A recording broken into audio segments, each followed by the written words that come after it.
lapangan, Puyuh Sarjen Ponto Bandung, dan Wakil Sarjen PJ Paan akan berada pada jalur saat ini.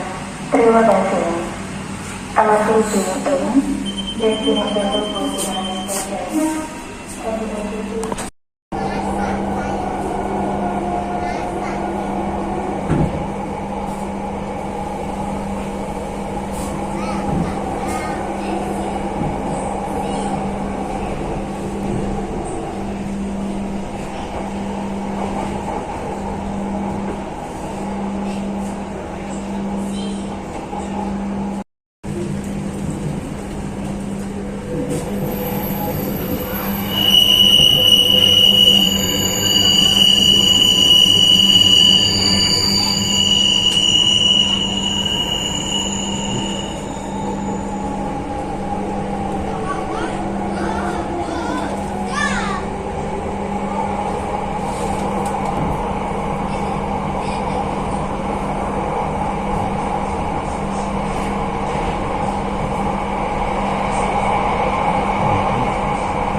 Hati-hati, itu akan dibuka.